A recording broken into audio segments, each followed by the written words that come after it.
Are you ready to do this? Yes, sir. Punch it, Chewy.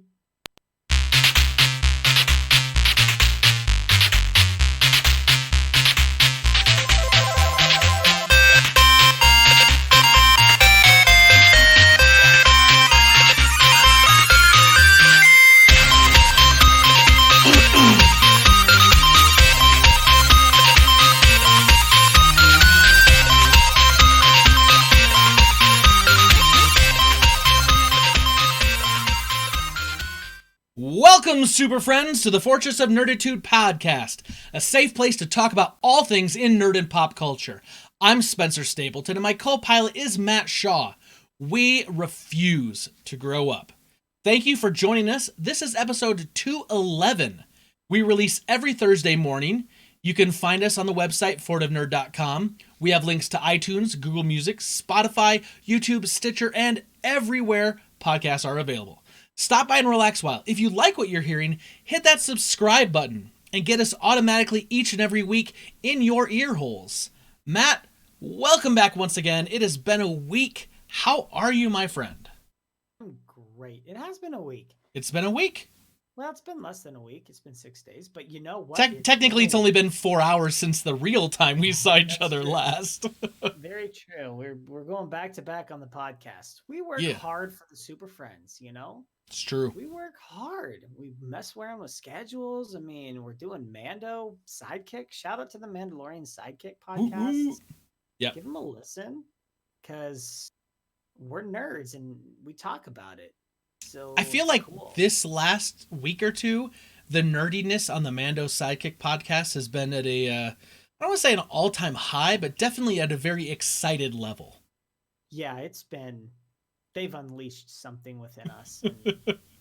And we don't know how to contain it, is what you're saying. Special. Yeah. Oh, no. It's just rambling on about the possibilities of these. Anyway. Would you say, Matt, that you're so excited that you just can't hide it? Yeah. All right. And you're about to lose control?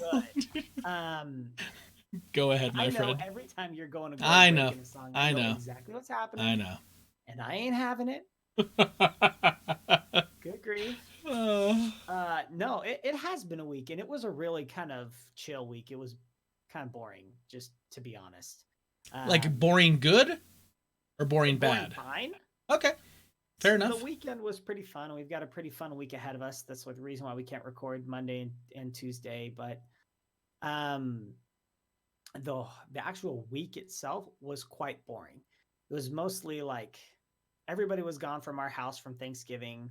So it was like hanging out, eating leftovers, catching up on shows and movies that we didn't get to watch because we had family around. And, sure. You know, we don't want to force them to start the middle of a show we're in. And, right. No, you will watch with us.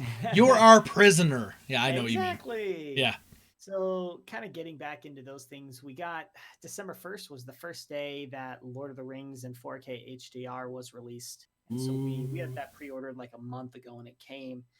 And we were just too excited to at least not try it. We didn't have time to watch even half of the Fellowship, even a quarter of the Fellowship. We had stuff we needed to do. But we sat down and we watched a good 20 minutes of it. And?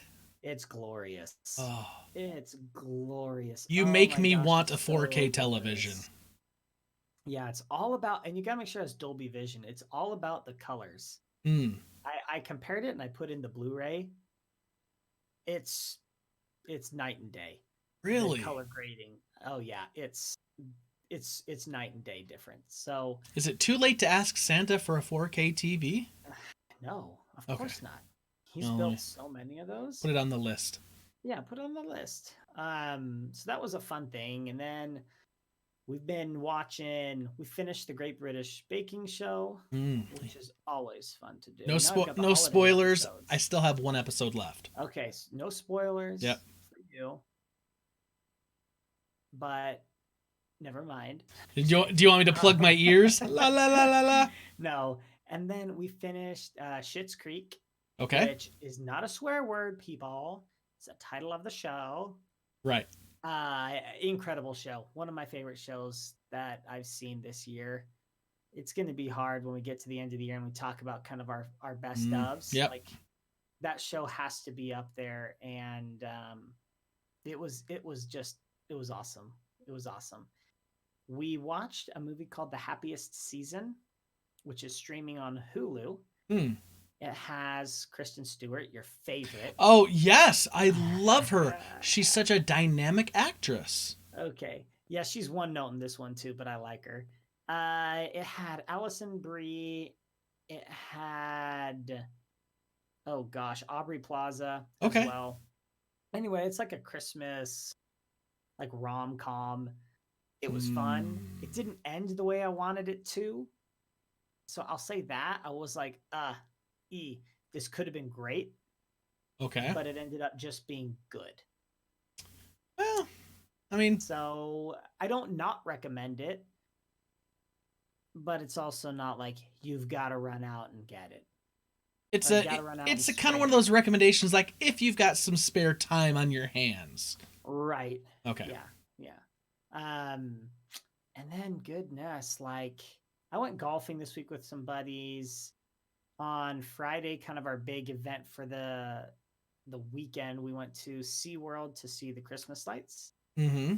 So they do some every year. It's like 50 million Christmas lights, the biggest light show in Texas. And so we went there and we got like hot chocolate and walked around. And Emmy got to do the carousel because she's too short to do literally anything else because she's just a tiny little girl who's too smart for people to know that she's as little. Anyway, it's just, she's just weird human being in this compact frame. And she wants so badly to ride these rides that she can't ride. I can't wait for Um, her to get older. Be like, my dad said I was a weird human being in a compact little body. What the heck, Yeah. Dad? Poor girl. Hmm. Love her. Love her. But that was really fun. We had a really great night. Lando Nice. was really good. Everyone was really good. It was really cold. We brought blankets for the kids and jackets, and we just had a lot of fun just hanging out as a family. So that was a good time. Yeah. And then Saturday it was mostly just hanging out, preparing. We're going on a little trip Monday, Tuesday, and we'll be back Wednesday. Are you coming to see me? I wish. Nope, we're not making it up to Utah. We're going over to Round Rock to just hang out at a resort up there. Okay. And while we're gone, we're having some of the rooms painted in our house. So I had to run around and get some paint for the painter.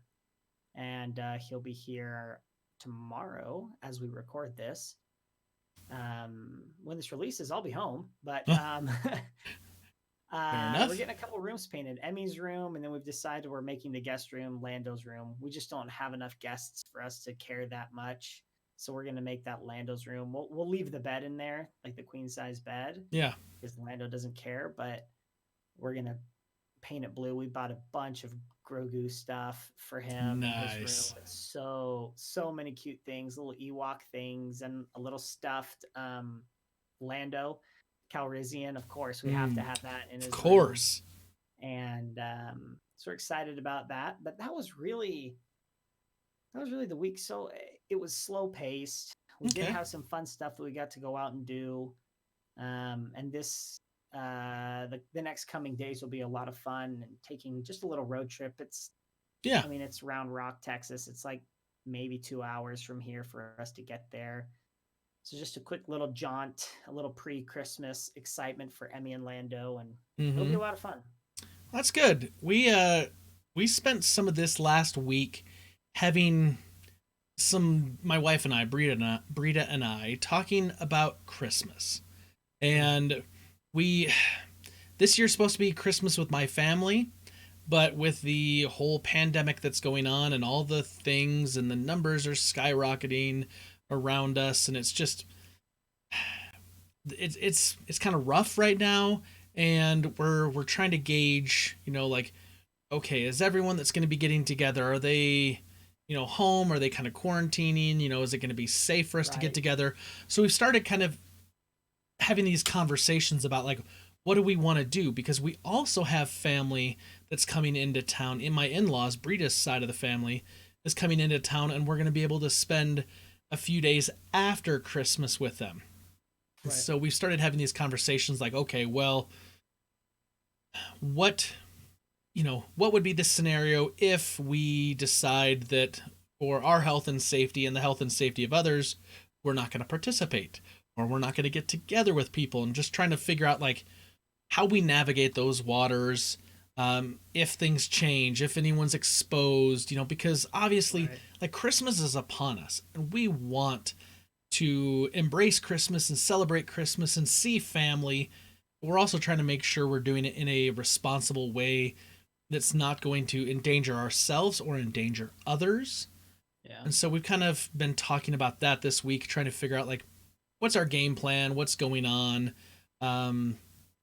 So that's kind of been going on. I gotta say, I really hope we can see everyone, and I'm really bummed that you guys aren't going to be coming up potentially, because it would be nice to see everyone. But Breed and I have also talked. We may need to plan a trip down your direction to Texas sometime. Yeah. We'd So- love to have you. We really do want to get together in person. So Yeah.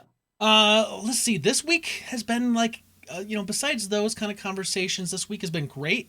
On the flip side, because that conversation's kind of like, Yeah. it's a little harder conversation. But on the flip side, I had an excellent, and I mean excellent, conversation this week.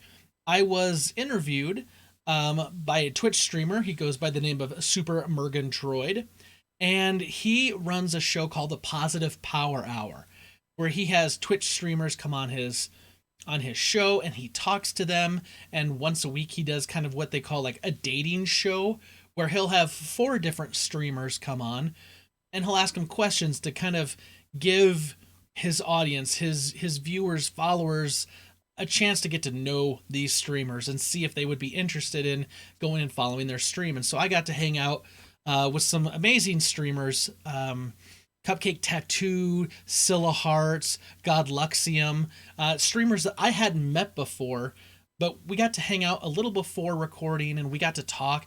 And like, I really enjoyed the other 3 streamers that were on. And I've had a chance since then to like hang out and get in some of their streams and get to know them a little bit better. But it was it was just a lot of fun. There was a lot going on. There was a lot of people, and it's been nice to get to know a whole bunch of other streamers, people that are similar to myself, maybe as far as, what they like to play, or, kind of how they like to approach things, or what they're into, or, maybe kind of the same place in their kind of streaming journey. And so that was just a ton of fun. A big shout out to Super and his community. They're wonderful, wonderful, positive people that encourage everyone that they meet. And it's nice because I think, Matt, you and I have talked about this before, that the internet can be a somewhat dark and dangerous place. Totally. And there's a lot of negativity. And so I always look for communities and little pockets of just like positivity and like fun, good, things. And I stumbled upon this. A good friend of mine, Ryan, kind of said, like, you got to talk to these guys. Like, they're right up your alley. You're going to enjoy this. Like, you're going to hit this off. Like, you're going to, like, that's your scene. Like, those are your people. And Ryan was absolutely right. Absolutely right. And so I'm glad that I got that opportunity. It was a real fun week. I did something this week, though, Matt. I did something. I feel conflicted about this, but Okay. for a while now, I said, like, I wasn't going to be buying an Xbox. I'm not going into anything else this generation. I'm waiting for the PS5. Yeah. And I'm still waiting for the PS5. I check the Best Buy website frequently. But I saw another streamer was playing a game called Disneyland Adventures. And apparently in like 2011, this like film crew went in and took like over like 58,000 photos of Disneyland. And they used this to render these backgrounds in this world where you play as like a little kid, and you go around and you help out the characters in Disneyland, and you get like autographs, and you get pictures, and you help them complete little tasks, and there's little mini games and all this stuff. I made the mistake of letting Brita know this was a thing. And then, of course, she says, well, where do I get this? And I said, well, it's only available on PC or Xbox. And she says, well, we don't have a PC I could play that on. What about an Xbox? So I said, well, let me see. Originally, it was a 360 game. Yeah. And I talked to my brother, and he's like, you could get a 360. You know, you can get them for maybe anywhere from like $40 to $60. So I looked around a little bit, and I could kind of find some, but they didn't seem to be in good shape. And he's like, you got to make sure it's either an Xbox 360 Slim or the Model E. You don't want the Elite. You don't want the original. So I was like, oh, okay. And then I had a buddy, Tim Paulin, who was like, just get an Xbox One S. It's not the beefiest of the generation, Right. but it would play it. And they actually took that game and like up-resed it for the Xbox One, so it looks a little nicer. And I was like, all right, let me see if I can find a used Xbox One S. And they're going for like $200. I was like, $200 for one dang game? Admittedly, like, I still have some Xbox 360 games that I have in the basement that I couldn't sell that are backwards compatible. And Game Pass as a service is probably one of the best deals in gaming. Right.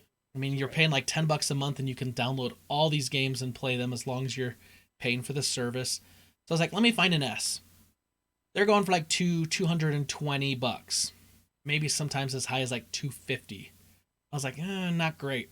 I was like, out of curiosity, let me see what an Xbox One X, which was the big daddy of this current generation. I'm not talking the new, not the Series X. Right, but the One X. And just as I went to look, a guy posted one asking $220 for a Xbox One X with 2 controllers and the 1 terabyte. And I went, ooh. I was like, I texted him, I was like, would you take $200? And he said, yes. And I said, where can we meet? And so I ended up going out and buying an Xbox One X for $200 with 2 controllers. Picked it up. I had to drive like to Eagle Mountain, which was like an hour and like almost 20-minute drive one direction. That's out there from you. And then turn back around and, go back. And he was there and everything works. I got it home. I set it up. I downloaded the game. And I think Brita's going to be playing it tonight. But now I'm a proud owner now of an Xbox One X. So I'm now inside of the Xbox world, which means I can now say that in the last 3 generations of consoles, I've owned everything. Nice. I mean, I didn't think I was going to be there. I really thought I was done with Xbox totally, but yeah, now I've got one, so I can play some of the Xbox exclusive stuff. And there's some stuff that I would like to get to, but I did that. I also finished off the season 2 of Fall Guys, so I get to take a little bit of a break from that and play some other stuff this week. I started watching a new show on Netflix called Forged in Fire, which is about like these blacksmiths. It's kind of cool. Nice. And then really the rest of the week, besides work, has just been me getting set up for the Santa stream that's going to come up later in the month, all the different things I'm doing on Twitch.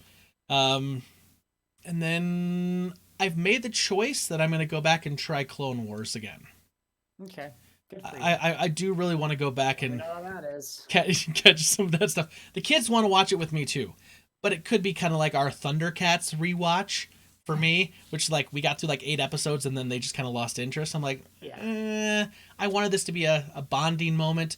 I don't really want to watch Thundercats myself. Right. You know what I'm saying? Mm-hmm. So that was my week. That's really, it was a good week. It was a good week, Matt. Good week all around, man. I love it. Freaking weeks. Now let's make our week better and kill some things. Let's kill some Bothans, Matt. Yeah. I always have to let you know, many Bothans died to bring us this information. Rest in peace, you Bothans.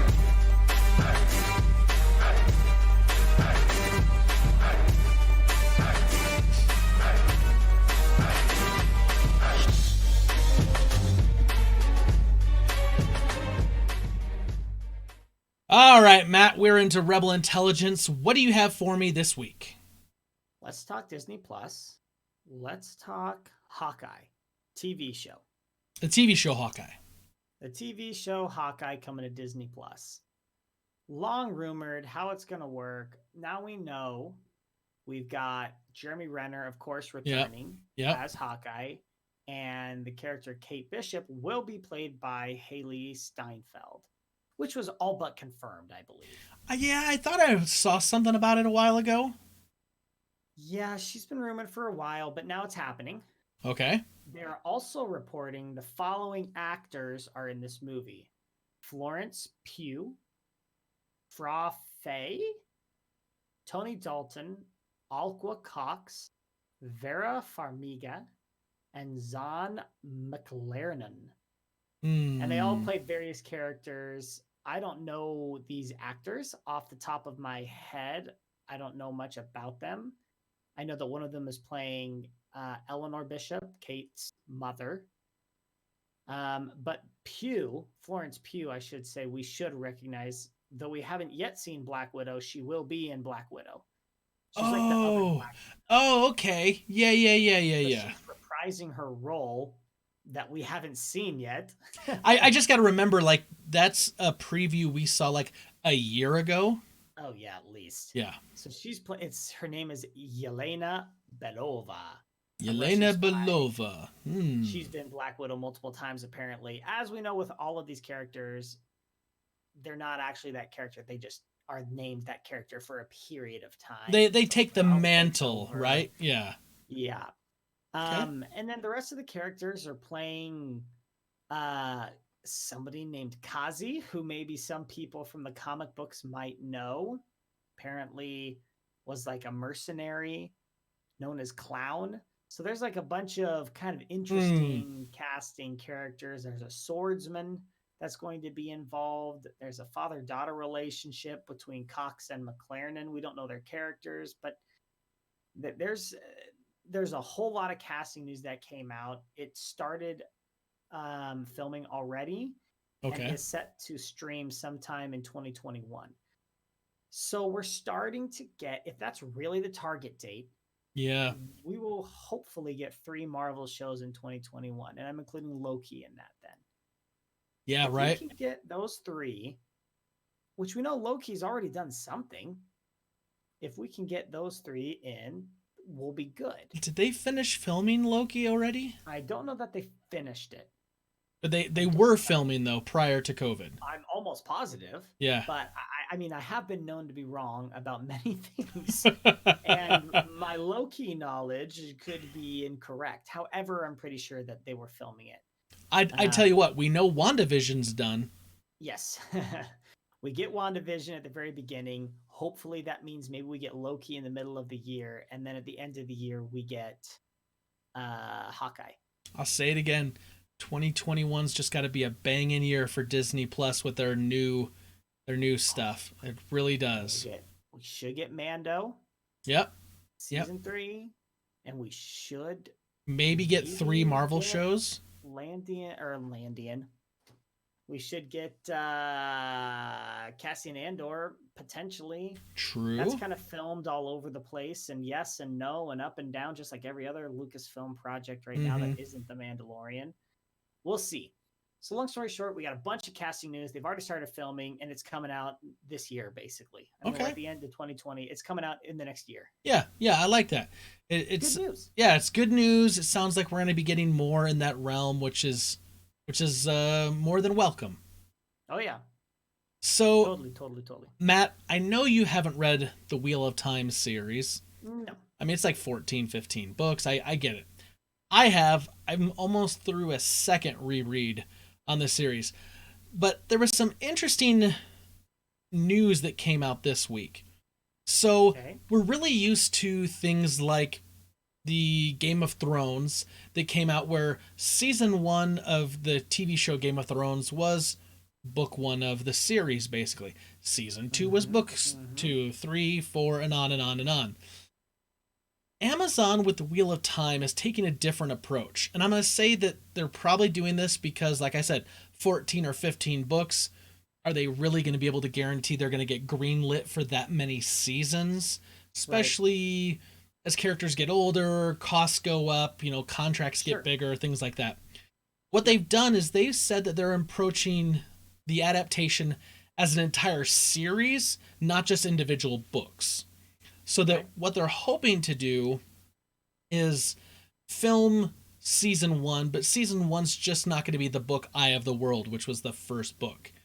That they're going to incorporate other things that would be happening in the world. They're going to be able to maybe have it span potentially a few books, or maybe get into like the second or third book, but bring some of those characters and start telling some of their stories that are later on, because you get to a point where in those books, especially in the later ones, you'll get like half the characters are in book, let's say 7, and it tells their story. And then book 8 is the other half of the characters, and it tells their story, but those are happening at the exact same time. Mm-hmm. So instead of having like this big, massive tome you got to read, it's 2 separate books covering the same period.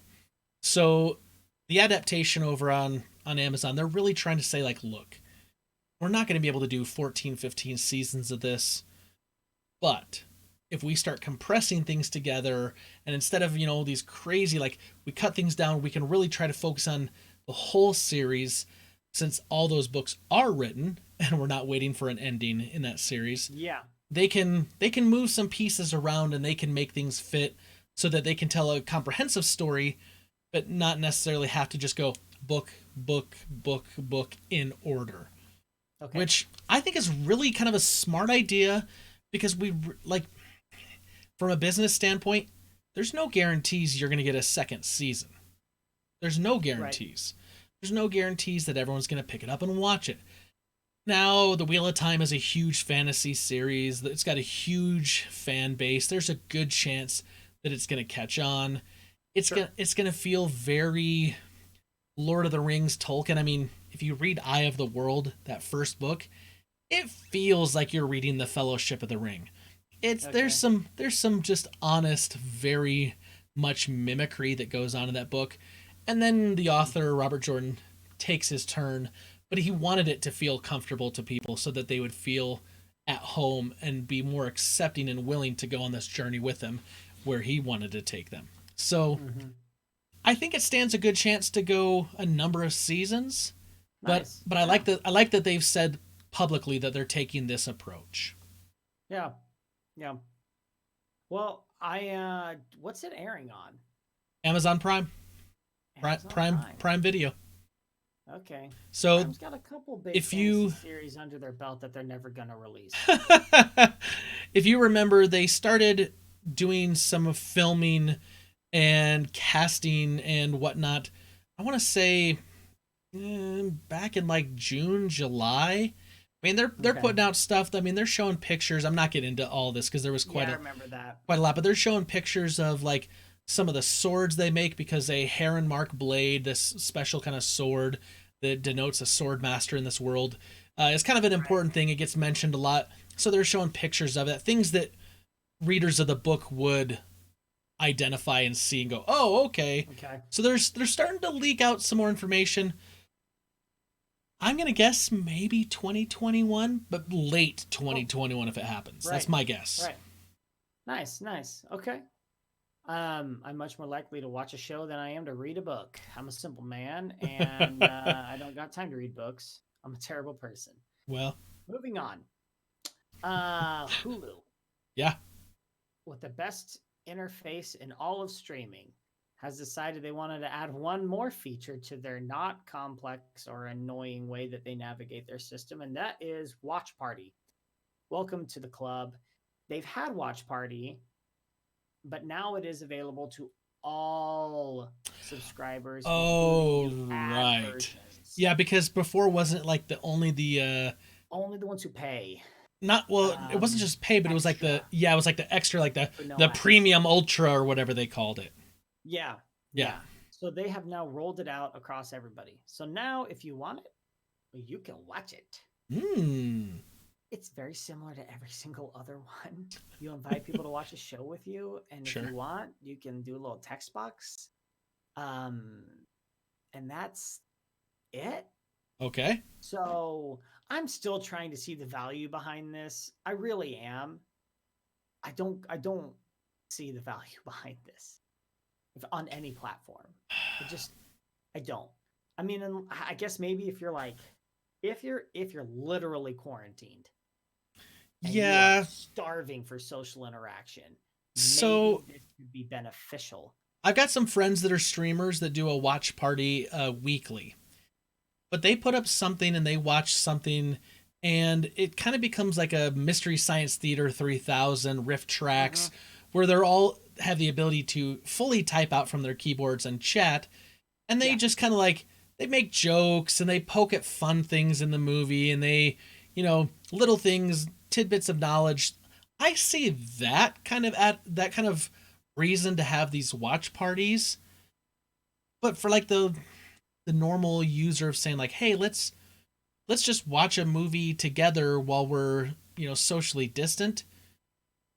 At the same time, I mean, yes, you can pause it. Yes, you can, like, I'm thinking of like Disney right now because we actually have done that. Right. You can do some emotes and you can pause it so someone can go to the bathroom, but like you don't really know who paused it, and you can't unpause it until they come back. And and Hulu doesn't do that. Oh, really? Hulu, you pause it individually, and they give you the option when you come back from the bathroom to click catch up, and then you just start where everybody else is. So it's like, what's the real point in that? It's like catch up on a show and movie I've never seen. I don't really care what I missed. It seems weird. Yeah. I don't know. I'm waiting for them to innovate in such a way that it makes sense. If they did it so where I could put a headset on or my AirPods in and I could hear the show and I could literally chat with family, I would rather do that. I think what would be interesting, I'm just gonna call them. I think what would be interesting is like watching a movie or a TV show. Hopefully down the road there's a breakthrough, a more compelling reason.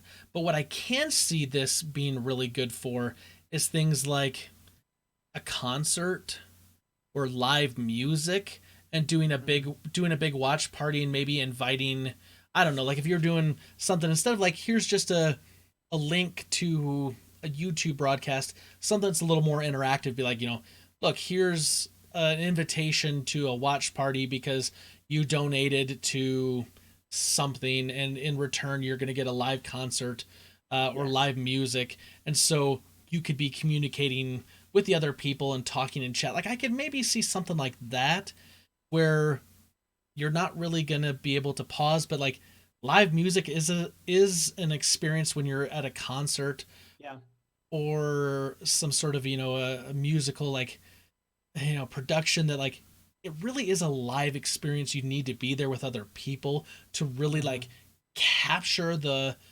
full effect. Like watching a concert on DVD, it's okay, but being at a concert is completely different. Right. So agreed. Maybe some applications there, but you're right. This is the infancy of this technology. We'll have to see where it goes.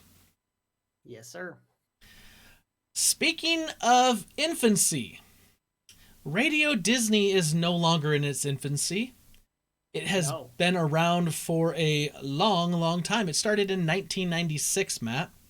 Wow. But officially, as of early 2021, Radio Disney will be no more. I know you listen to that Radio Disney every day. Oh my gosh. So what's interesting about Radio Disney started off as a radio channel, a radio station for kind of the preteen kind of crowd, and it was launched to kind of get the preteen, maybe teenage listeners with pop music and a lot of songs from the Disney Channel shows. It featured artists like Miley Cyrus, Selena Gomez, Justin Bieber, Ariana Grande. That was a big, like kind of a big push for it. And eventually Radio Disney ended up owning like, I think 23 different terrestrial radio stations nationwide.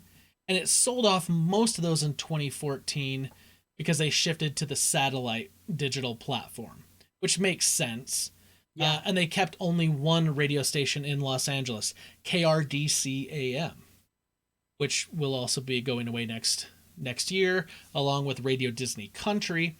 But a big part of this reason is they said, as we know that Disney has been letting go of people and reorganizing their structure, I mean, we heard that there's going to be like another 32,000 employee layoff coming up by March of this next year. A lot of it's park driven, but they also said that they're really shifting their focus to put their money into the digital streaming platform Disney Plus, to the television shows, to all the new content they're coming out with.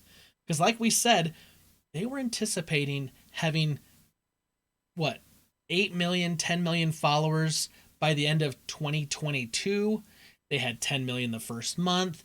They're at like something like 75 million subscribers now at the end of their first year. So they realized like that's where they need to be putting their effort.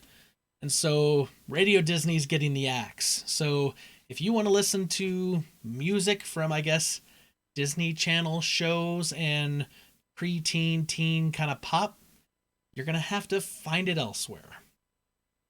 This is not sad, and radio is dead. That's all I have to say. The radio has been dead for a very long time. I mean, it's true. I just am continually surprised by anyone who says, "Oh, I hear it all the time on the radio." I'm like, "What the fetch are you talking about? Do you mean when you turn on Spotify and you hit the Hot 100?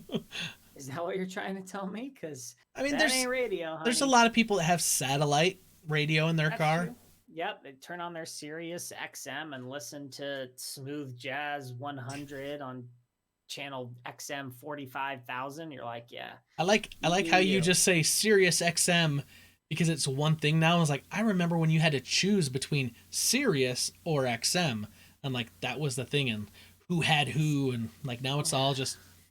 I never had satellite radio. When you buy a new car, they're like, "Hey, you get 3 months of XM." I'm like, I don't give a flying crap. I was like, give me that subscription for free. Yeah. Goodness. I got Apple Music or Spotify. I got literally every song ever made right here. What do I need you for? It's also like, hey, you just bought a $35,000 car. We're going to give you 3 months free of a $10 or $15 a month service. I'm like, I bought a $35,000 car. Why don't you just give that crap to me free for 3 years? Yeah, seriously. Dumb. Little things. I don't know. Sidetrack. Here's something that I don't think is dumb. Okay. And that some people are going to be mad about. Some of the super friends have voiced their opinions. I think maybe Peter, just because Peter writes in every week and I typically know what he says. Okay. This is massive. Easily the biggest Rebel Intelligence that we're going to talk about tonight. And that is HBO Max, which we are surprised that we're talking about HBO Max still. I thought surely this is. I thought this thing was going to be dead a long time ago, Matt. Failure. Ladies and gents, this will not be a massive failure. It can't be. Nope. It absolutely can't be now. This is massive. You heard me right. Every Warner Brothers movie coming out in 2021 will be streaming for free as a subscriber the same release day as it comes out in theaters. That means you're getting Wonder Woman, which we already knew. Right, that had been announced. But we didn't know we were getting movies like Dune, Matrix 4. Yep. Every other. They had a whole list somewhere I saw. The Little Things, Tom and Jerry, The Many Saints of Newark, Reminiscence, Godzilla vs. Kong, The Conjuring 4000, In the Heights, Space Jam, A New Legacy. Yep. What? The Suicide Squad. Yes, the real one. The James Gunn Suicide Squad will be streamed at the same time in your freaking house. Dune already said. Elvis, King Richard, The Matrix 4, Sherlock Holmes 3, Judas and the Black Messiah, Macro, Malignant, and Mortal Kombat. At least, right? At least. I mean, yep. This is the boldest move. This is far and away the biggest hit to movie theaters. I love it. This is the biggest middle finger we have seen to the movie industry as we know it. Things that you and I predicted were eventually going to happen, but I never thought it would be right here, right now, as aggressive as Warner Brothers is getting. Holy crap. So if I recall, earlier in the pandemic, we had an episode where we did talk about streaming services and movies, because we talked about Trolls World Tour, right? And that was the one that released video on demand basically the day it was supposed to go into theaters, and it sold like gangbusters because families were snapping it up and buying it, and it was a new movie and you could get it for like $20. And I remember at the time saying that I think that this could potentially be a way that movie studios could go in the future. And we kind of had this back and forth discussion about, what are movie theaters going to do? Because typically there's a window, right? They've got a window where they allow movie theaters to show it first. Right. And AMC got really upset and angry, and I'm pretty sure they're still upset and angry right now. They announced something. They're like, we're babies and we want your content and money. And that was pretty much But as I recall, and I don't remember if it was you or it's Peter Christensen who wrote in, who said that they think that sort of, day and date release in theaters and on streaming was like 10 years out. Right. And someone said 5 years out. Yeah. And I said definitely under 5 years. Yeah. I didn't think it was going to be a thing 6 months later. No. This doesn't surprise me, Matt. It really doesn't. But here's the thing. I've said, and Super Friends, you know this. If you've been listening to the podcast, if you've been watching us on our live streams, if you followed this podcast at all, you know that I said, I'm not going and getting HBO Max so I can go back and just watch the Justice League Snyder cut. And then they said, okay, now we're also releasing Wonder Woman 1984 on Christmas Day, and I went, okay, maybe I'll do a 7-day free trial and then make sure I cancel. Yep. As soon as this news released, Brita texted me. She said, all the movies are coming. She said, we might have to pick up HBO Max. I went, oh. Another $120 down the drain at least. I mean, because I think it's like $15 a month. Yeah. I want to say. But here's the thing. $15 a month for just the HBO content in and of itself that they have is a pretty good deal. Now, if you also say it's $15 a month, but you're going to get a major theater release on the same day and you can watch it in your home, what does it cost you to go to a movie theater and buy a movie ticket? About, probably, depending on where you're at, anywhere from $10 to $15, maybe a little more, maybe a little less. But all of a sudden you add that on top of the HBO content they already have, and I start looking at this going, this is a really good service as long as the platform is stable, as long as they have all the technical issues worked out and they've watched what the others have done. At this point, I don't see how this could be a failure. No, the only I really way, they've already figured this out and they already addressed it with Wonder Woman. The only way this can fail is if they didn't already come out and say these movies will be in 4K HDR, because that's a no-go for a lot of people. Sure. That's like, no, I don't want to watch a movie in 1080p on my 65-inch screen. Oh. I'd rather go to the movie theater in that case. Yeah, okay. But for people who have theater rooms, like my room is literally designed to watch movies. Everything about it, it's painted black. It's got blackout curtains. We have theater seats in it, a huge TV. Like, it was made to watch movies. Yeah. I don't want to watch Wonder Woman in 1080p. I want to watch in 4K HDR. So if they continue that trend and all of these movies come out in the highest quality, this for people like me and potentially for people like you, I imagine, who a night at the movies doesn't just involve you buying one ticket and going. It's at least 2 tickets. It's a babysitter, it's popcorn, and it's drink, right, and potentially dinner. Yep. And you're like, okay, this night cost me $100 all of a sudden. Yeah. When I can go home and I can watch this movie for $15. Plus all the other things in the month. Plus everything else you want to watch.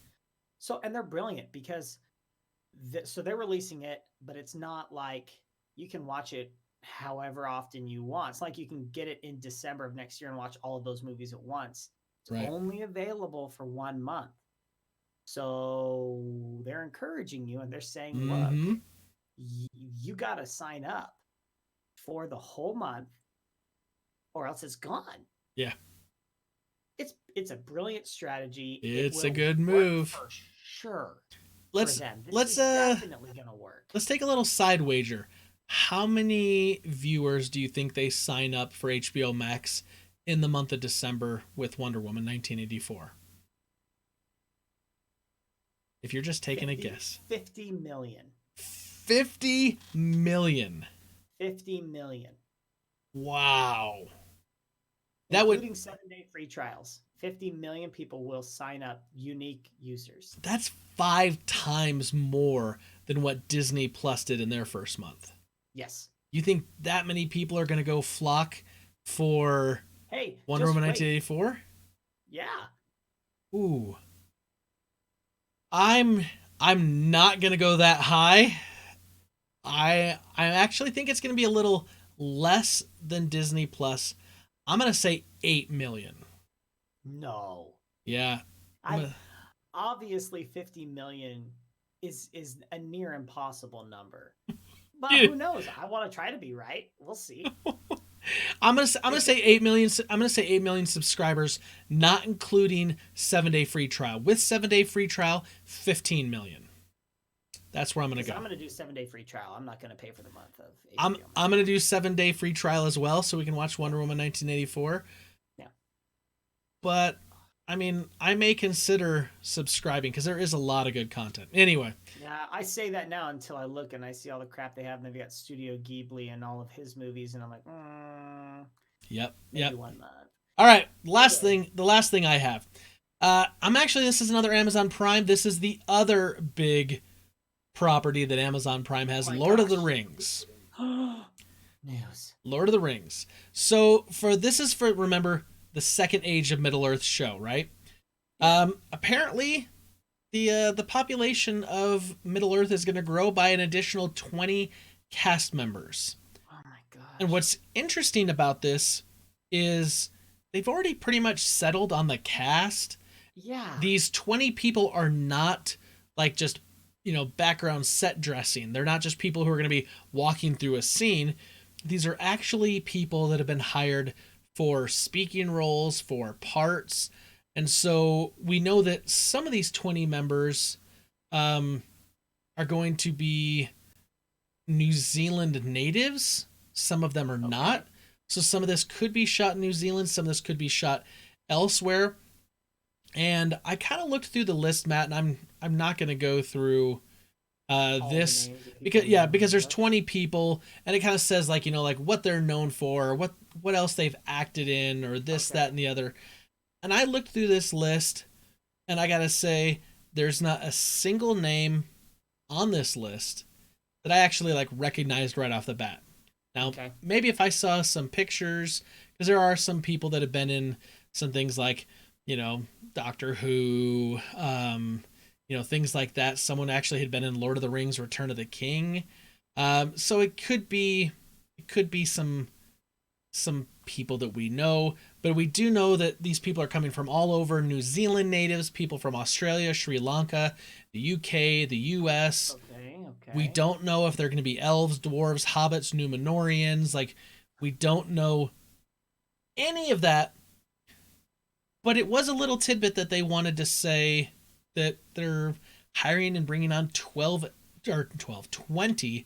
additional people. And they're still saying, fingers crossed, 2021 for this show. No way. No That's freaking. what they're chance. currently saying. I don't believe it. I think it's 2022. But they're still saying 2021. It feels like this is never going to happen. It really does. How many years ago was it that they said they were making this? A while back. 3 years at least? Yeah, it's been a while. It's a TV show, man. Make the show. I mean, it is and it Was isn't. announced and we made it. Whatever. All right. Yep.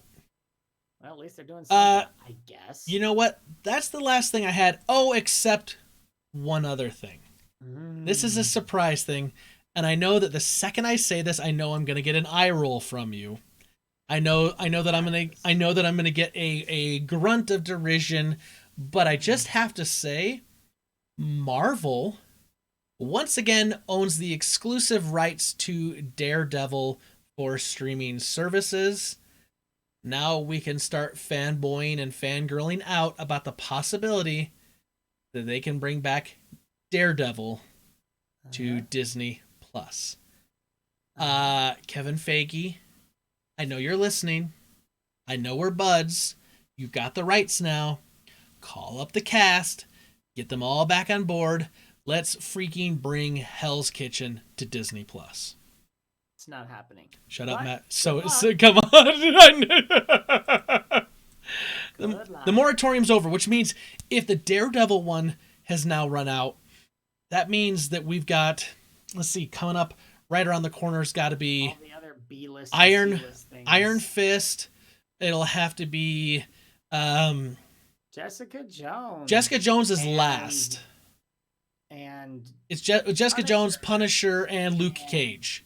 Luke Cage. So Luke I- Cage is the only one that looked semi-interesting. I think it's going to be Daredevil first, then I think it's Iron Fist, then Luke Cage, and then it'll be Punisher, and then Jessica Jones is last because her series was the last one to drop. But I gotta say, I feel like that's maybe only a year away. So come on, let's bring Daredevil back. Let's do this thing. Mm-hmm. Yep. Cool.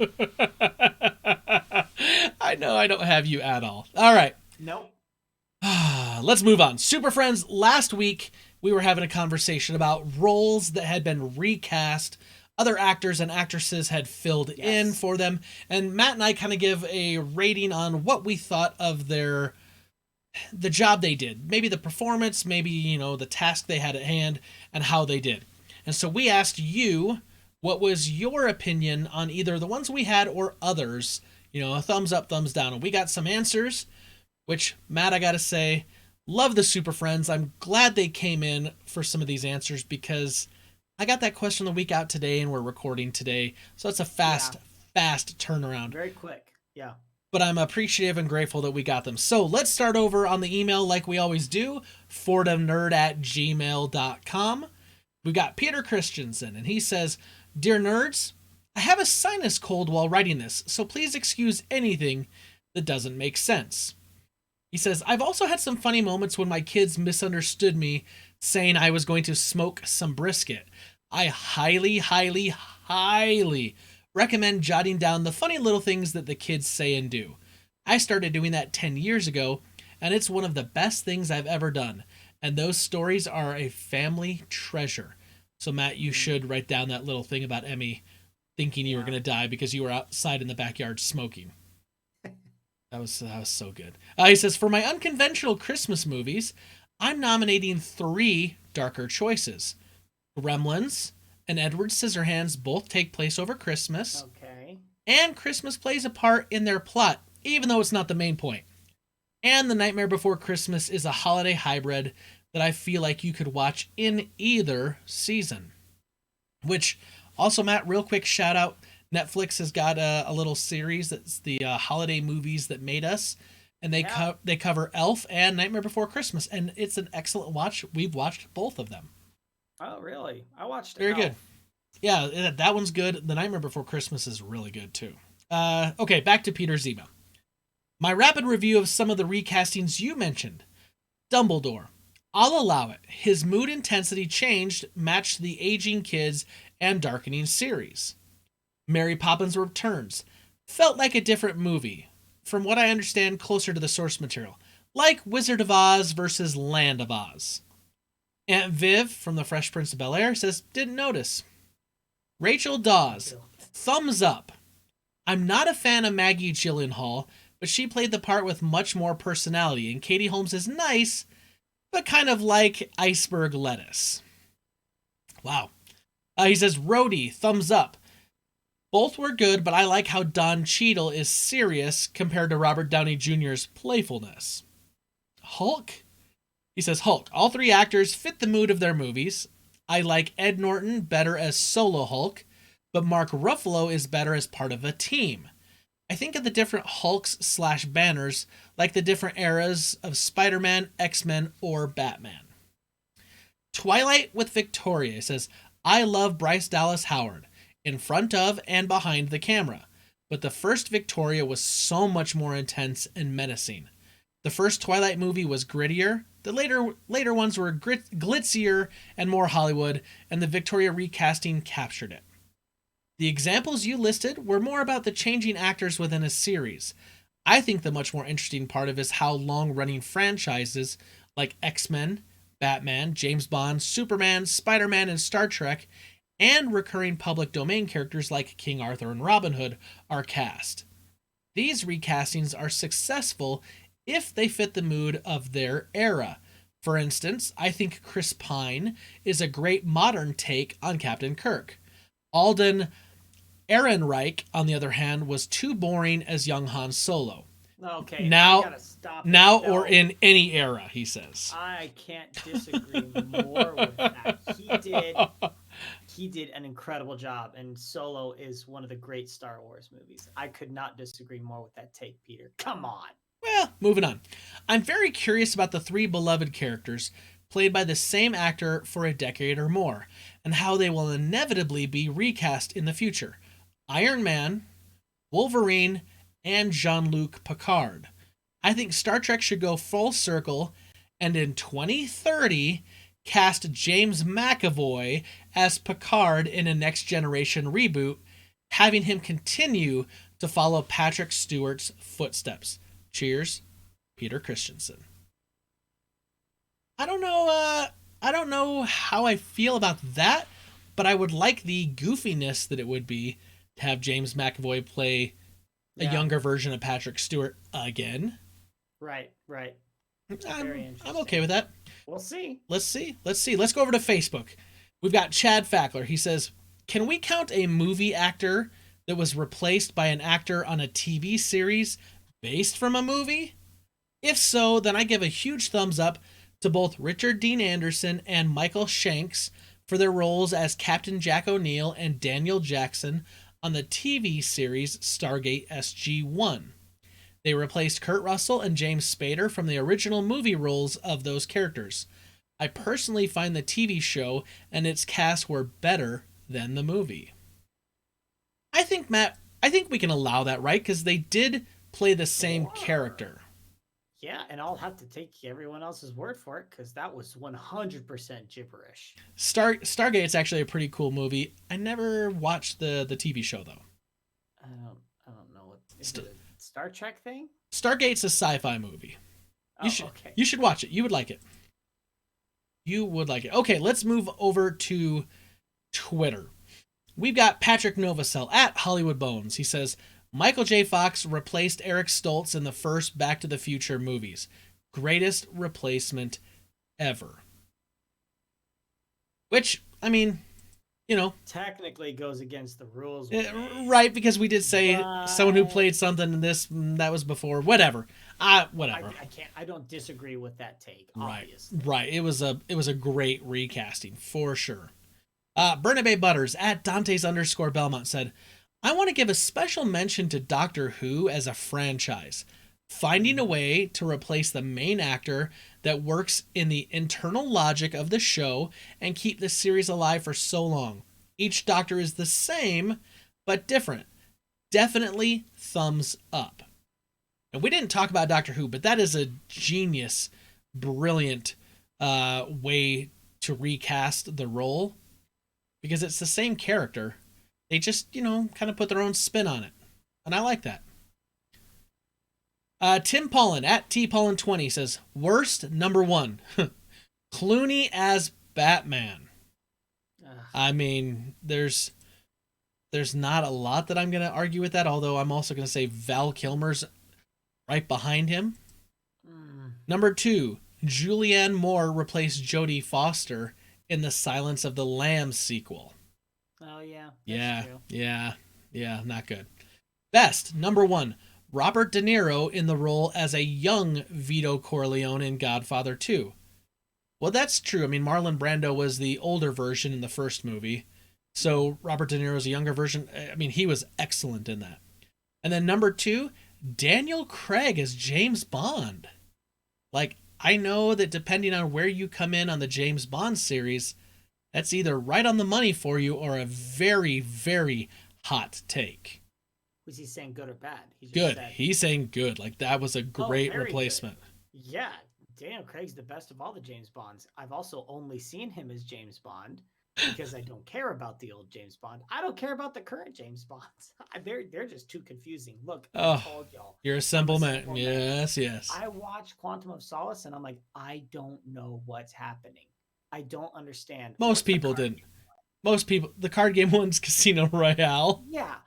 Count me Casino Roy out. I don't know what is going on in that movie. Oh, that was so bad. Oh, I love it. Good. That was good. That was good. All right, let's move on. El Maiko at Gizpika. He says, my wife hates that they replaced the lady in The Mummy, and so I haven't seen the third one. And that was, of course, Rachel Weisz was in the first two. He says, and speaking of how they didn't, speaking of how did they think they could ever replace the greatest actor of all time when they replaced The Rock in all 800 of the other Scorpion King movies? Okay, fair enough. Right? The Rock is obviously a very identifiable face. You're going to have a hard time replacing him. Yeah. Yeah. And then he goes on to say, as for good ones, replacing boring Thor from Thor 1 and 2 with cool Thor from Thor 3. Completely disagree. It's like they recast him. The funny thing is that that's just a rewrite of the character. Such a good rewrite. Chris Hemsworth is in all three, brother. I love it. Love it. All right, we've got Ryan Kubacki at RMK Buried Alive. Ryan says, Michael Gambon did a great job as Dumbledore after Richard Harris passed away. As for the thumbs down, I'll have to throw Game of Thrones under the bus for having about 11 recasts with almost none of them looking anything like the originals. Still a good show, minus season 8. I have to agree, when we were looking at our list, there was so many recastings on Game of Thrones, and I kind of went, none of them were like what I'd say like the main tier of characters in that show. So I kind of went like, all right, we got some bigger examples, right, of like more main characters that have been replaced, but you're not wrong. Game of Thrones did a ton, just a ton. All right, Matt, that's all we got for answers this week, Super Friends. Thank you so much for your answers, answering the question of the week. We appreciate it very much. Matt, Super Friends are out there. They're helping us every week. How can they help us this week? Thank you again for your answers on such short notice. That was a ton of answers. Well done. Thank you very much. We appreciate it. It's a lot of fun to hear what y'all think, even when, well, what you think is just not right. Just kidding. Oh, your wow. opinion is your opinion, and I cannot refute one's opinion. Yep. Anyway, no, really, thank you. Find us on Twitter and Instagram and all the other Discord, email, Facebook, Twitter. Yeah, get on Discord and we'll do a little chatty. And Spencer's really good about getting on there and interacting, and I will pop in every now and again. You're like a skilled assassin. You just jump in occasionally, but when you do, bam, you make an impact. Thank you. You're welcome for calling me an assassin. And let's see, man, this week, I really want you to answer the question of the week. That's what I'm going to say this time. Okay. Because I am so interested, because our discussion tonight is really, really fun, and it's going to be interesting. I think we'll see some similarities, but I want to know your takes, because I have a feeling they're going to be quite diverse in their answers. So I really, really want you to answer that. That's what you can do. I know you do it all the time, but really get into it, because I want to hear every single one next week. Yes. Okay, Matt. Yeah. This is fun. I'm really looking forward to this one. So, since Christmas is approaching, we've talked about okay, we know that we're going to do an episode at the end of the year, which is like a look back, a retrospective of 2020. and then a little bit of a preview of 2021. We know that on Christmas we do the annual Christmas battle, we call it, or the Christmas, round robin, where we try to convince each other that we're right and the other person's wrong about some Christmas topics. And we keep score, and somehow someone wins and someone loses. Not saying, that I remember, but I'm undefeated. It's also my podcast, Surprise, so I can, podcast. I can swing it. But we know that next week, I think we're gonna look to do a movie club on a Christmas movie, which I don't know that we've agreed upon a movie yet, but we're in conversations. I think we have. Did we? I don't remember. We'll talk later. The greatest of all. Oh, Christmas yep. movies. No, yep. You're right. We absolutely did. Die Hard it is. No, what? Hold up. Said it here first of the podcast, ladies and gentlemen, super friends. No, I do remember what we talked about. Just see if I can pin you in on this now here live. But tonight we want to talk about a Christmas movie, but it's not a movie club. We're not reviewing a movie. But we want to talk about one of the great Christmas movies, Home Alone. Home Alone. I love this movie. This was like right in my wheelhouse when it released. Like I was like the perfect age for this movie. It is a funny movie. It has some sweet, tender moments in it. Oh yeah. But then it's got a lot of how should we say, booby traps and hijinks, man. shenanigans, even. Yeah. Shenanigans. So you came up with this brilliant idea of we should look at all the hijinks and shenanigans, and we should pick 3 of the booby traps, shenanigans, hijinks that we personally think we could take and talk about them, and 3 we know that we absolutely would never want to be a part of, would not take, that we want nothing to do with them. I think this is a brilliant idea because every time I watch this thing, I always go, or like, I probably could. It does. Every time. Yes. Every like, time. Oh, that's not that bad. Oh, I don't want that. And then at the end, I always choose which burglar. I'm like, okay, if I had to choose which one I had to be in this Home Alone 1, and then in Home Alone 2, I'm like, oh gosh, that fall was brutal. I can't be that guy. And so it's kind of fun. It's a lot of fun actually to decide. So this is your idea. Why don't you kick us off with one of the things you think you could take? Okay.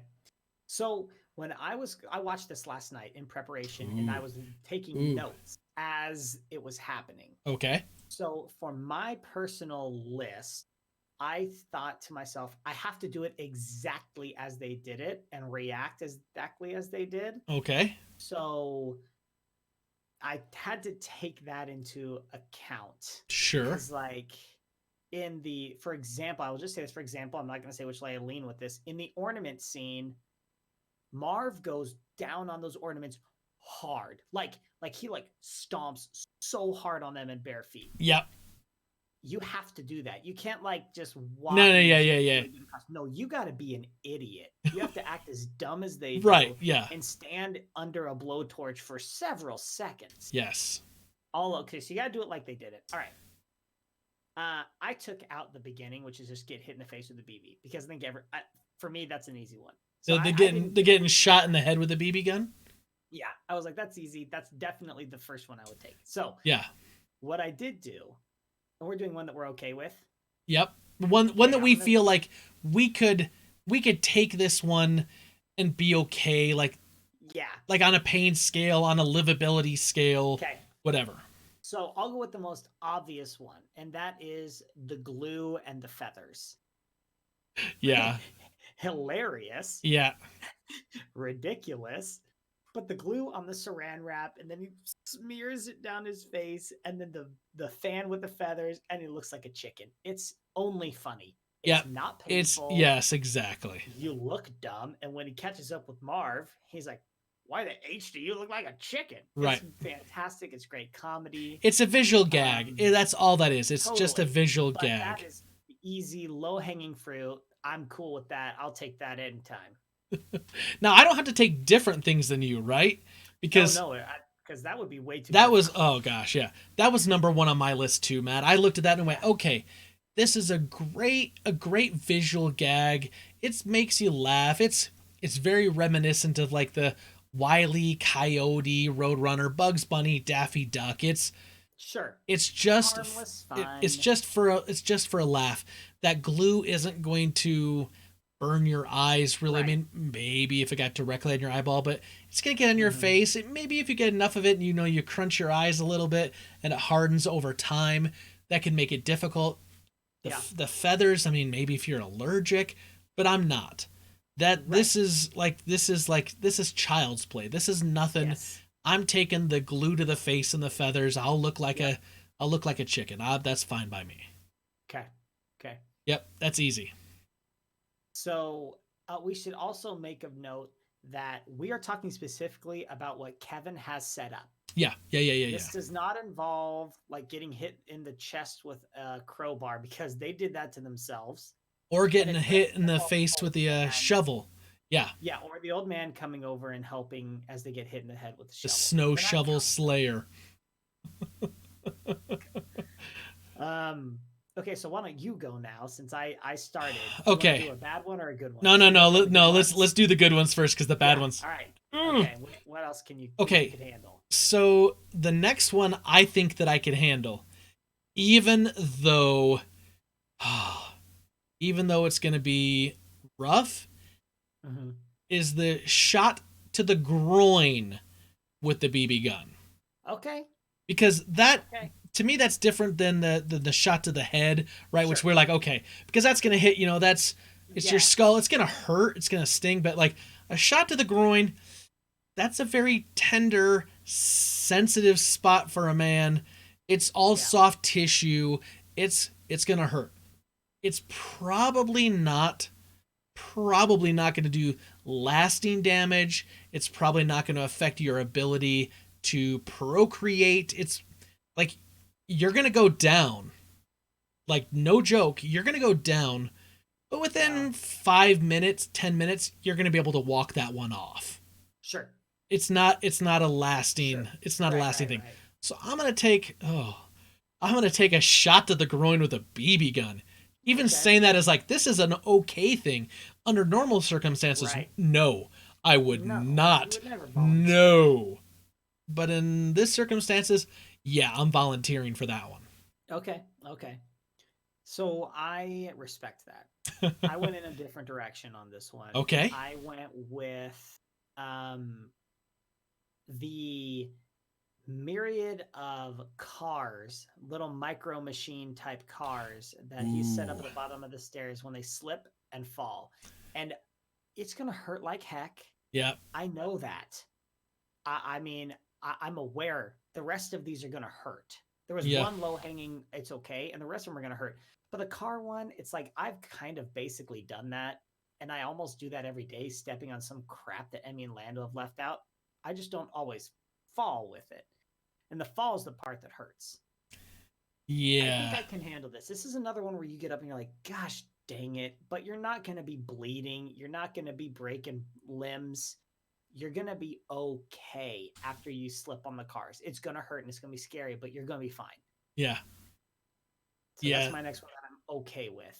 Yeah. I get that. Like that makes sense to me. Once again, I don't like it. But Oh, it makes sense. gosh. It makes sense to me. Okay. Right. Here's my next one that I'm okay with. And it's a slight variation of the other one of this type because we see two of this. The one I didn't pick is the slipping on the ice and falling back off the stairs and landing on your Yeah. back and your Yeah. neck and your head. Yeah. That one's gonna hurt. I mean, you're talking Yes. possibly concussions, maybe Sure. maybe a broken rib, maybe depending on how you go down, maybe breaking a wrist or an arm. No. Mhm. But the one I would sign up for was already being the guy laying on the ground. So I'm thinking specifically of When Marv is on the ground and then Harry falls back on him. Because in that case, you're going to see the guy coming towards you. You might be able to brace for it a little bit. When you fall on the ground, that ground's not going anywhere. There's no give. There's no squish. Right. Nothing. Harry falling on top of you is like, okay, this is still going to hurt. Because it's a 200+ pound man, maybe, falling on you. But there's some squishy bits, and, you could brace that for that blow a little bit more. It's not going to be fun. Don't get me wrong. It's not going to be fun. But you could walk that one off. It would hurt, but you could walk that one off. Right. Yeah. Okay. I went with my final one that I could be okay with is the rope to the house. So this is where they Kevin has swing made down? his way across to the It's really not that far. And you could brace yourself with your legs and you'd be fine. Even if you did it exactly as they did it and you hit your shoulder into the side of the house, like, ouch. But that's it. Maybe a They're not separated fast shoulder. enough. It's not that far. Like, the house is only 2 stories. You're on a rope. Yeah. So he must cut it at a point where you're not quite even halfway. And don't they, that one just, if I recall, don't they see him too and they start going back? So they're actually Yes. shortening the distance that they're actually going to swing. exactly. Yeah. So they're not even at the floor, so it really can't be that far. Yeah. It doesn't seem too bad. I've seen a lot worse, and that might be one of the easier ones on this list. If you really get down to the science of it and how gravity and physics works, you're like, meh, I can handle that. Well, So that's also, the ones where I could do. you have to suspend a little bit of disbelief in all of these, because the reality is, if you're hand over hand holding a rope and someone cuts it, you're not going to be, then hanging and swinging Indiana Jones style. You're just going to fall. Yeah. Like, let's be honest, absolutely. you're just going to And fall. Your hands are going to rip and burn if you do try and hold on for dear life. But Yeah. they didn't show that in the movie. Right, So right. If this is how it's going to go, then that's how it's going to go. And Yep. I'm okay with that. That one didn't seem too bad to me. Did I pick 2? Or did we do the 3? You did all 3. Okay, I was We like, did all 3. So we've done all the ones that we're okay with. I'm trying to remember. I said the chicken one. I said the falling with someone crashing on you, and then the shot to the Yes. groin. Yeah. Okay. Yeah. Okay. Yeah. Here's where things get rough. This is hard. These are In my assumption when I'm making this list is whatever I don't pick, I have to endure.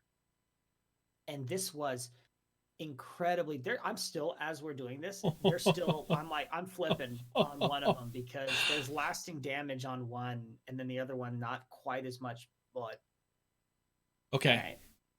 right. I'm ready to go with one of mine that I would never, ever want to endure.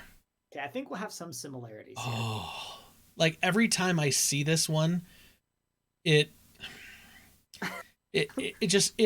hurts watching. Like, it just, like, viscerally, I'm just like, oh, like, I just shrivel. Like, I want to protect myself. I want to turtle up and just like, no, Marv, no. Yeah.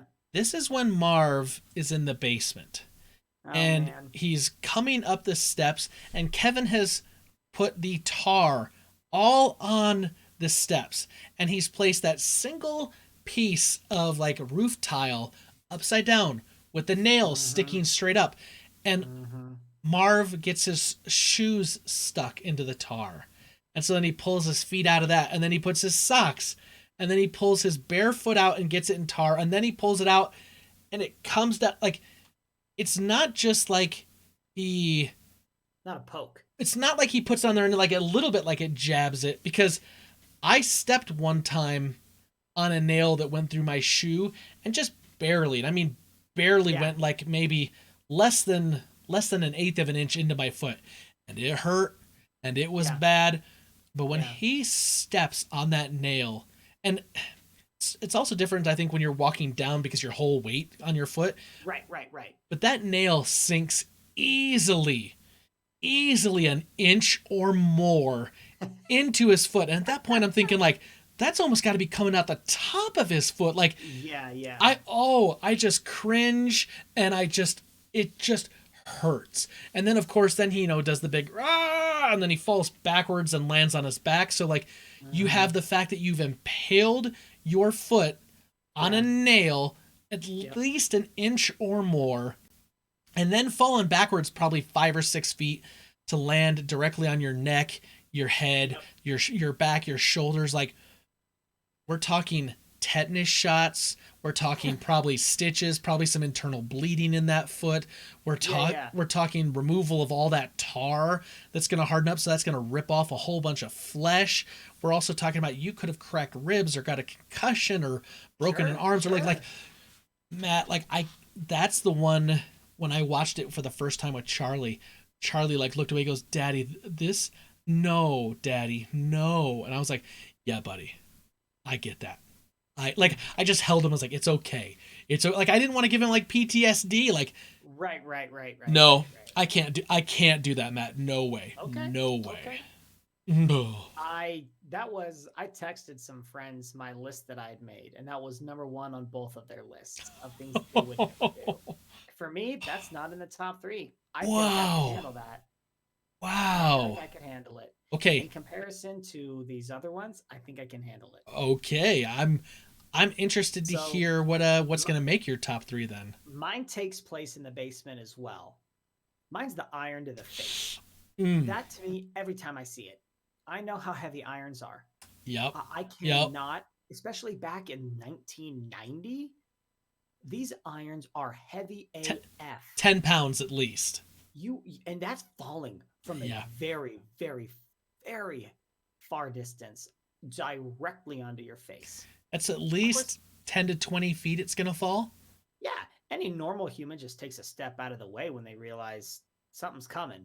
But I can't make that move for him. I have to look up at it and let it fall directly on my face. I'm out. Like, that to me is the number 1, probably. Oh. I can't imagine it. Stuff hitting my face is a problem for me. Yeah. I've had so many foot injuries and surgeries that foot stuff doesn't scare me. I've seen my foot dangling, literally just dangling there. And I'm like, yeah, it will heal. I will be able to walk again. But iron to your face, you may never be the same. Crushed skull, broken nose. Yeah. Like, it's bad news. Yep. Let me ask you a question. Bad news. He's got that iron mark on his face. It must have been hot too. It was that's right. That's what I was asking you. Do you think that iron was a hot iron? They're making it seem like it was. Oh. The result for me is the same. It's a hard pass. Oh, a hot iron's jeez. even worse. But anyway, that one for me, it's like every time I see it, I have to like quickly glance to the side because I just can't watch it. Yep. Okay. Like this, it's tough, right? Like I look at these things and I go, okay. Hard. The next thing to me that I couldn't do. This is my number 2. It's not the top, like the big one. Yeah. These are the paint cans on the strings that come flying with pendulum force. So like these aren't just like I threw a paint can at you and it hit you in the face, which would be bad enough. But this is all the way to the of the paint can on a pendulum, so it's getting all that, force, that that speed, that acceleration crashing directly into your face. Like you look up, bang, the paint can. Okay. First of all, just the paint can alone, that impact at that speed, you're talking about broken jaw, broken nose, broken eye sockets, possibly impaling you, possibly killing you right off the bat. Yep. On top of that, where those guys were when that hit them, they're probably 10 feet up, and they go flying back and once again crash land on their back, neck, head, arms, butt, whatever. Cars. On those cars. The cars at that point are inconsequential. I mean, just they're like, who cares about the cars? The paint can to the face. Like, it's funny in the movie, but if you really had to take a full paint can to the face like that, I mean, you're going to the ER.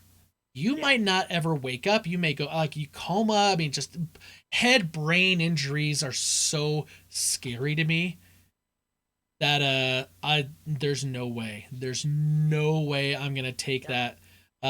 So if I get 3 things I can check off the list and I have to endure everything else, no, I'm not taking a nail to the foot like that, and I'm not taking a paint can to the face. No way in Hades. Yep, I'm with you. That's on my list. Oh, Paint can to the face is awful, just miserable. Yeah. For all the reasons you mentioned. It's awful. It's terrifying.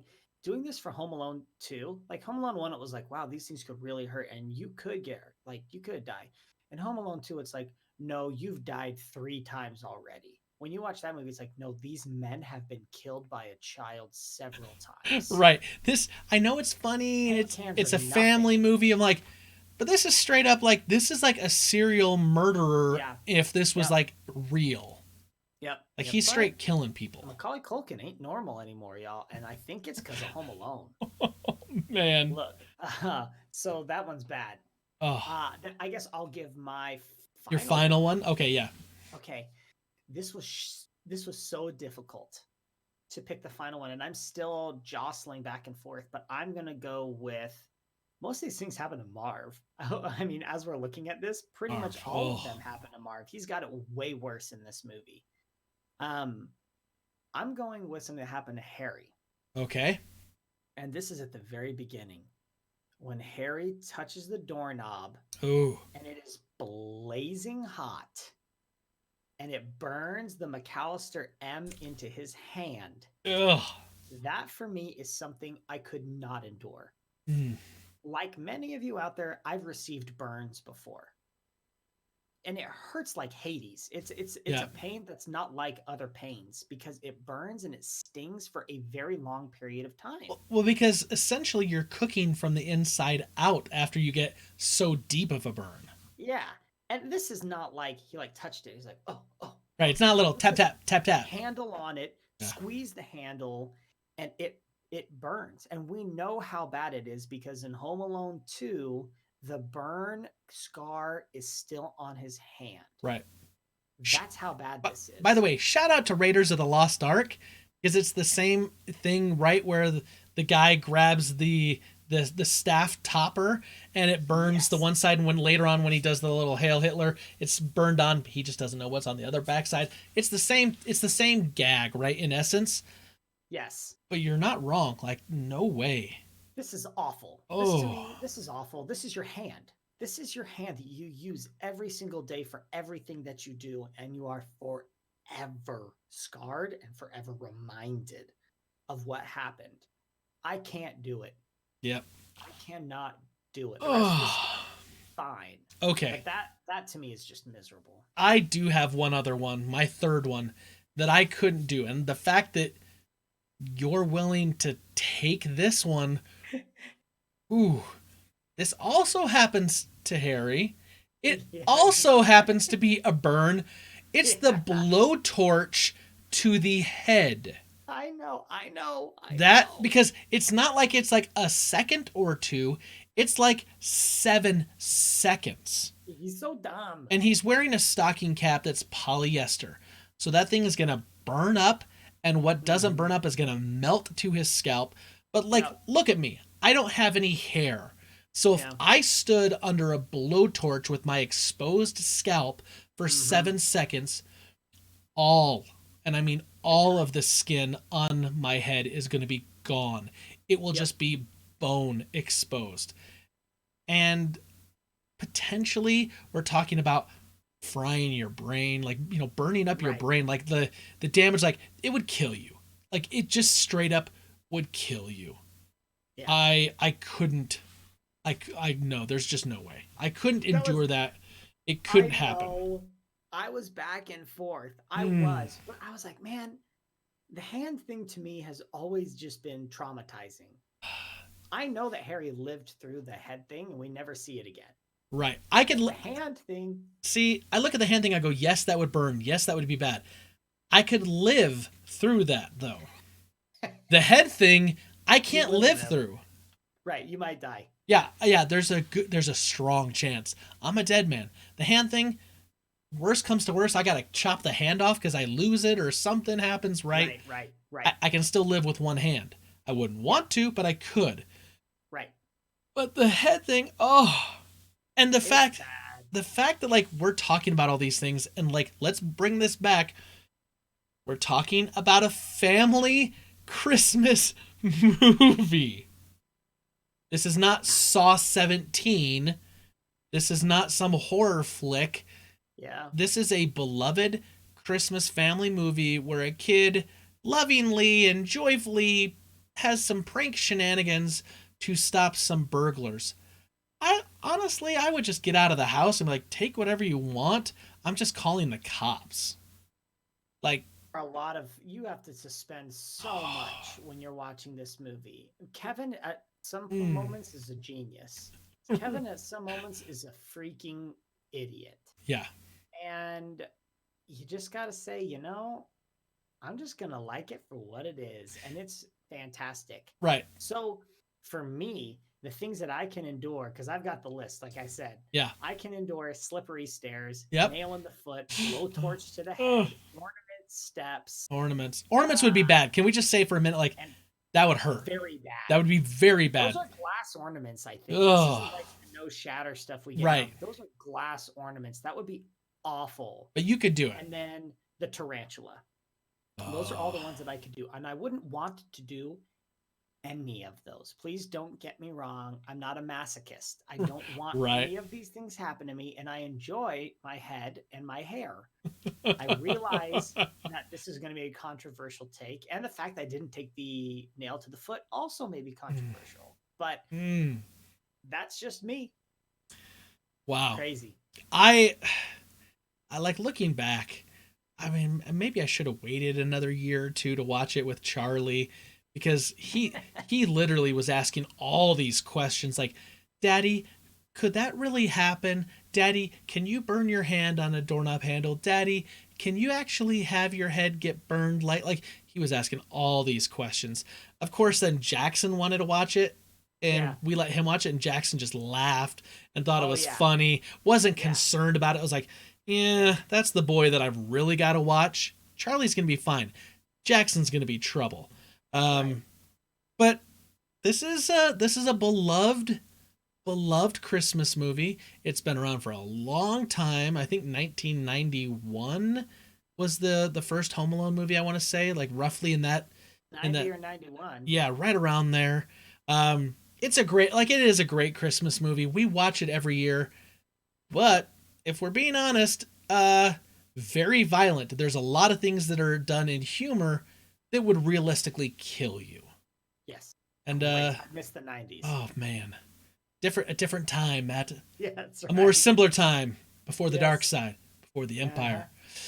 So, Super Friends, what we want to hear from you this upcoming week. Our question of the week. What is one thing? You don't have to give us 3. If you want to give us 3, that's fine. But what is one thing from Home Alone you would be willing to take? And what is one thing you will not be willing to take? Something you think you could live through, or you could endure, or you could live with. Something that you wouldn't wish upon your worst enemy. And let us know, get us all the normal places, and we'll talk about those next week. So you can get us email, fordofnerd@gmail.com. You can get us on Twitter @FordofNerd, Facebook.com/FordofNerd, Instagram FordofNerd, on the Ford of Nerd Discord. You can even answer here on Twitch. What else, Matt? Am I missing anything? Like, we've got 1,000 different ways that they can get in touch with us. Look for us everywhere. We're everywhere. now. Everywhere. We're everywhere. Everywhere. And we will read your answers next week. Yes. Can't wait, please. Matt, I'm looking forward to next week. I'm looking forward to our movie club. It's Yes, gonna me be a good one. I'm not going to say what the movie club is for next week, but I am gonna say that it is my favorite of the Christmas movies. If you've listened to the podcast long enough, you probably can guess that. If not, I don't recommend trying to go back and listen to all the around Christmas Not ones worth it. to try to piece it together before next week. Just come back and listen next week and we'll talk about it. But Yeah. It's my favorite. Divisive in my family. Really? And by my family, I mean me and my wife. It's a divisive film. You love it. She I will doesn't, say that. obviously. Yeah, come on. I have socks of this movie that I wear at Christmas time. This is definitely it's your favorite. This is definitely a top 2 for me. I have a So blanket it's- of it upstairs. Oh, Yep. Anyway, okay, that's enough. If you can't tell, we're really excited. I'm to so do this excited. movie club. I Yep. can't wait to watch it. So next week's going to be a movie club. It'll be a Christmas themed movie. And then coming up after that will be our Christmas episode, our look back, and, just a lot of general Christmas merriment here through the end of the year. Yeah. So, Closing out strong. Real yes. strong, man. Yes. All right, Matt, it's that time. From all of us here at the Fortress of Nerditude, to all of you out there, wherever you may be, may the Force be with you. Always.